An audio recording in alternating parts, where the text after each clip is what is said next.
With Labor Day weekend here, the summer season is winding down, but certainly not our appetite for frozen custard. It's a year-round treat. Milwaukee has the highest concentration of frozen custard shops in the world.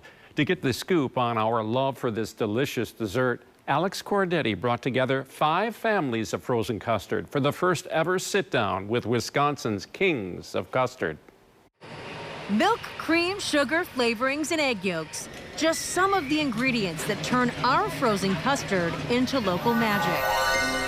To uncover the legacy behind it, we invite the 5 families who stir up Milwaukee's custard scene into our studio. Hello, I am Willie Linscott at Gilles' Frozen Custard. I'm Ron Schneider from Leon's Frozen Custard. My name is Jeff Feist. I'm with Kopp's Frozen Custard. I'm Jim from Oscar's Frozen Custard. Craig Culver from Culver's Frozen Custard. All together for the first time. It's a first for all of us to be face to face. It feels really awesome. I've only seen Craig on TV. It's nice to meet him. I've seen Ron here a lot because he still helps us out quite a bit with custard machine parts and things like that, and advice. And considering the amount of time it takes to run these stores, And that's it. when would we have time to be all together in the same place? Thanks to you, Alex, for getting the custard gang together. I'm honored, honestly. With the Custard Kings sprinkled together, it's time to dig into their backstories. Gilles' is Wisconsin's oldest custard stand. It doesn't mean it was the first. The first frozen custard stand in Milwaukee was started by Joe Clark, brother of Emery Clark, Clark Oil Company. The second store was Gilles, 1938.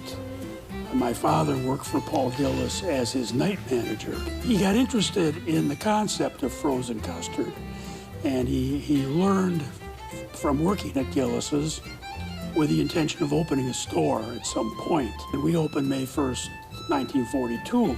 At that point, there were 3 stores in the whole area.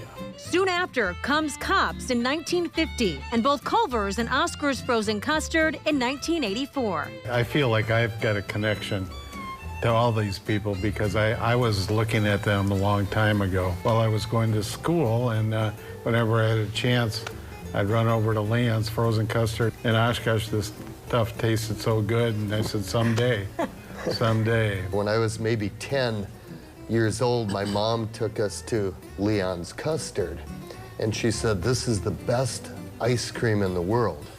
And of course it's custard, but I still have that memory in my mind from when I was 10 years old about frozen custard.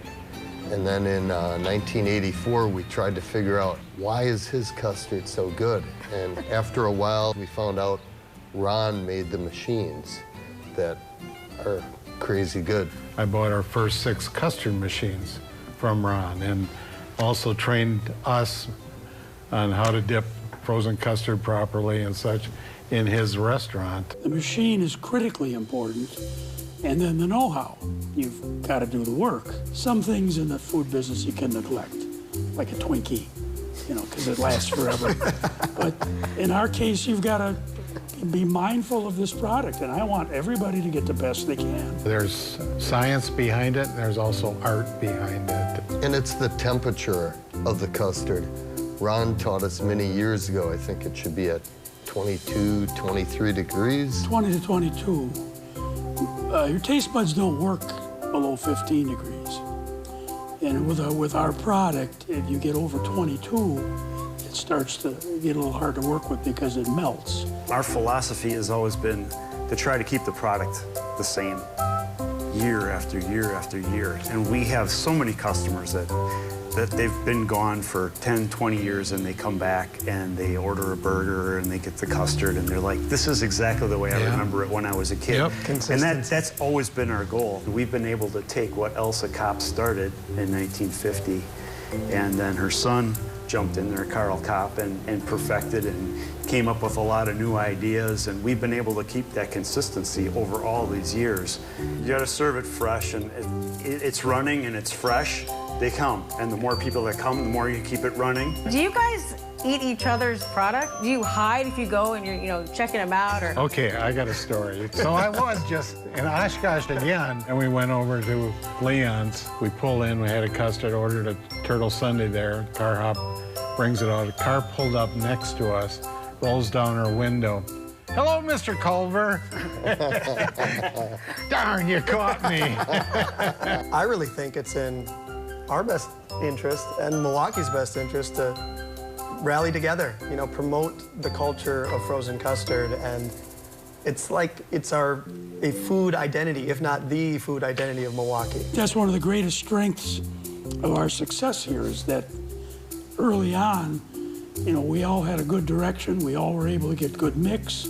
You know, we had equipment, we had some training, and stuck with it. Because there's all kinds of people who think they know about frozen custard, especially in other parts of the country, and they don't know about frozen custard. Interview our kids in 20 years.